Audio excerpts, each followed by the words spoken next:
राधे राधे भक्तजनों। इस माघ मास में राधा रानी कृष्ण भगवान के भी कथा सुना जाता है, क्योंकि गुप्त नवरात्रि चल रहा है। इसमें कृष्ण भगवान और राधा रानी की कथा सुनने का भी नियम है। नन्हे बालक के भक्त का थापर क्यों खाया, इस कहानी को जरूर सुने। गंधर्व 12 सुंदर गांव है। गांव के बीच में एक मंदिर है, जिसमें श्रीनाथ जी महाराज की बड़ी सुंदर मूर्ति विराजमान है। उनके चरणों में पूरन, गले में मनोहर बनमाला है। मस्तक पर मोर मटुक सुशोभित हो रहा है। घुंघराले बाल है, नेत्रों की बनावट मनोहरणी है और पीतंबर पहने हुए है। मूर्ति में इतनी सुंदरता है कि देखने वालों का मन ही नहीं भरता। मंदिर के पास ही एक गरीब ब्राह्मण का घर था। ब्राह्मण गरीब था, परंतु उसका हृदय दयालु था। भगवा रंग में रंगा हुआ था। ब्राह्मणी भी अपने पति और पति के परमात्मा के प्रेम में रत थी। उसका स्वभाव बड़ी ही सरल और मिलनसार था। कभी किसी ने उसके मुख से कारा शब्द नहीं सुना। पिता माता के अनुसार ही पराये पुत्र का स्वभाव हुआ करता था। इसी अन्याय से ब्राह्मण चंपित का पुत्र गोविंद भी बड़े सुंदर स्वभाव का बालक था। उसकी उम्र 10 बरस की थी। गोविंद के शरीर की बनावट इतनी सुंदर थी कि लोग उसे कामदेव का अवतार कहने में भी नहीं संकुचते थे। गोविंद गांव के बाहर अपने साथी सदानंद और रामदास के साथ खेला करता था। एक दिन खेलते खेलते संध्या हो गई। गोविंद घर लौट रहा था तो उसने मंदिर में आरती का शब्द सुना। शंख, घंटा, घड़ियाल और जहाज की आवाज़ सुनकर गोविंद के भी मंदिर में जाकर तमाशा देखने की इच्छा हुई और उस क्षण वो दौड़ कर नाथ जी की आरती देखने के लिए मंदिर में चला गया। नाथ जी के दर्शन कर बालक का मन उन्हीं में रम गया। गोविंद इस बात को नहीं समझ सका कि यह कोई पत्थर की मूर्ति है। उसने प्रत्यक्ष देखा कि एक जीता जागता मनोहर बालक खड़ा हंस रहा है। गोविंद नाथ जी की मधुर मुस्कान पर मोहित हो गया। उसने सोचा, यदि यह बालक मेरे मित्र बन जाए और मेरे साथ खेले तो बड़ा आनंद होगा। इतने में आरती समाप्त हो गई। लोग अपने अपने घर चले गए। एक गोविंद रह गया, जो मंदिर के बाहर अंधेरे में खड़ा नाथ जी की बाट देखता था। गोविंद ने जब चारों ओर देखकर यह जान लिया कि कहीं कोई नहीं है, तब उसने केवाड़ों के छेद से अंदर की ओर झांक कर अकेले खड़े हुए श्रीनाथ जी को हृदय की बड़ी गहरी आवाज से गंध कंठ हो प्रेम पूर्वक पुकार कर कहा, नाथ जी भैया, क्यों तुम मेरे साथ नहीं खेलेंगे? मेरा मन तुम्हारे साथ खेलने के लिए बहुत छटपटा रहा है। भाई आओ, देखो कैसी चांदनी रात है। चलो दोनों मिलकर मैदान में गुल्ली डंडा खेलते हैं। मैं सच कहता हूँ भाई, तुमसे कभी झगड़ा या मारपीट नहीं करूँगा। सरल हृदय बालक के अंत कारण पर आरती के समय जो भाव पड़ा, उससे वो उन्मत्त हो गया। परमात्मा के मधुर और अनंत प्रेम की अमृत मई बलिया बाहू से गोविंद प्रेम मगन होकर मंदिर के अंदर खड़े हुए। उस भक्त ध्यान लगाकर गोविंद को रो रो कर पुकारने लगा। बालक के असूचित शब्दों ने बड़ा काम किया। याथा माँ परिधनते स्वस्थे भजिया मैं हम गीता की प्रतीक्षा के अनुसार नाथ जी नहीं ठहर सके। भक्त के प्रेम बस ने भगवान को खींच लिया। गोविंद ने सुना, मानो अंदर से आवाज आती है, भाई चलो चलो आता हूँ, हम दोनों खेलेंगे। सरल बालक का मधुर प्रेम भगवान को बहुत शीघ्र खींचता है। बालक द्रूप के लिए चतुर्भुजाधारी होकर वन में जाना पड़ा।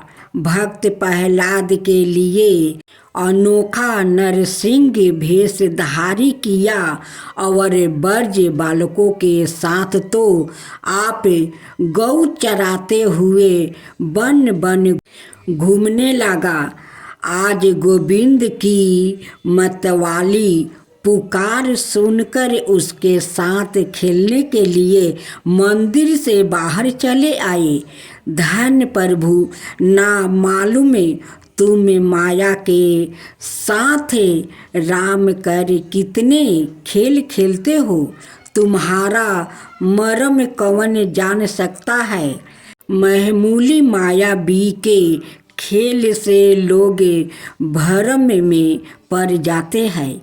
फिर तुम तो मायावियों के सरदार ठहरे। बेचारी माया तो तुम्हारे भक्त चंचीरी केसरी बीत चरण कमलों की चेरी है। अताए तुम्हारे खेल के रहस्य को कौन समझ सकता है। इतना अवश्य कहा जा सकता है कि तुम्हें अपने भक्तों के साथ गाये दूहते फिरे थे और इसलिए आज बालक गोविंद के पुकारते ही उसके साथ खेलने को तैयार हो गया। गोविंद ने बड़े प्रेम से उनका हाथ पकड़ लिया। आज गोविंद के आनंद का ठिकाना नहीं है। वो कभी उनके घर कमलों का स्पर्श कर अपने को धन मानता है, कभी उनके नुकीले नेत्रों को निहार कर मोहित होता है, तो कभी उनके सुरीले शब्दों को सुनकर फिर सुनना चाहता है। गोविंद के हृदय में आनंद समाता नहीं। बात भी ऐसा है, जगत का समझते सुंदरिया, जिसकी सुंदरिया राशि का एक तुच्छ अंश है, उसे अनंत और असीमी रूपी राशि को प्रत्यक्ष प्राप्ति करे। ऐसा कौन है जो मधुर ना हो। नए मित्र को साथ लेकर गोविंद गांव के बाहर आया। चंद्रमा की चांदनी चारों ओर छिटक रही थी। प्रियतम की प्राप्ति से सरोवर में कुमुदिनी हंस रही थी। पुष्पा की अर्धविकसित कलियों ने अपनी मंद मंद सुगंध से समस्त वन को मधुमय बना रखा था। मानो प्रकृति अपने नाथ की अभय करने के लिए सब तरह से सज ढज करे भक्ति पूरीते पुष्पाजलि अर्पण करने के लिए पहले से तैयार थी। ऐसी मनोहर रात्रि में गोविंद नाथ जी को पाकर अपने घर पर पिता माता और नींद खुल गई, सबरता ओ भूल गया। दोनों मित्र बड़े प्रेम से तरह तरह के खेल खेलने लगा। गोविंद ने कहा था कि मैं झगड़ा या मारपीट नहीं करूँगा, परंतु गोविंद प्रियानाथ जी की माया से मोहित होकर वो इस बात को भूल गया। खेलते खेलते किसी बात को लेकर दोनों मित्र लड़ पड़े। गोविंद ने क्रोध में आकर नाथ जी के गाल पर एक थापर जमा दिया और बोला कि फिर मुझे कभी रिझाना तो याद रखना, मारते मारते पीठ लाल कर दूंगा। सूर्या चांद और अनिल जिसके भय से अपने अपने कामों में लग रहा है, सवाए देवराज इंद्र जिसके भय से समय पर वृष्टि करने के लिए बाधाएं होते हैं, और भयाधिपति यमराज जिसके भय से पापियों को भय पहुँचाने में व्यस्त है, वही त्रिभुवन नाथ आज स्नेह से बालक भक्त के साथ खेलते हुए उसकी थापर खाकर भी कुछ नहीं बोलते। धन है बाके बिहारी, धन है। अब सुने बाके बिहारी जी की कथा। एक वक्त था, वो रोज बिहारी जी के मंदिर जाता है, पर मंदिर में बिहारी जी की जगह उसे एक ज्योति दिखाई देती है। मंदिर में बाकी के सभी भक्त कहते हैं, वहाँ आज बिहारी जी का श्रृंगार कितना अच्छा है। बिहारी जी का मटुक ऐसा, उनकी पोशाक ऐसी, तो वो भक्त सोचता है बिहारी जी सबको दर्शन देते हैं, पर मुझे क्यों केवल एक ज्योति दिखाई देती है। हर दिन ऐसे होता है। एक दिन बिहारी जी से बोला, ऐसी क्या बात है कि आप सबको तो दर्शन देते हैं पर मुझे दिखाई नहीं देते हैं। कल आपको मुझे दर्शन देना ही पड़ेगा। अगले दिन मंदिर गया, फिर बिहारी जी उसे ज्योत के रूप में देखा। वो बोला, बिहारी जी अगर कल मुझे आपने दर्शन नहीं दिए तो मैं यमुना जी में डूब कर मर जाऊंगा। उसी रात में बिहारी जी एक कोरी के सामान में आए, जो कि मंदिर के रास्ते में बैठा रहता था, और बोले, तुम्हें अपना कोढ़ ठीक करना है।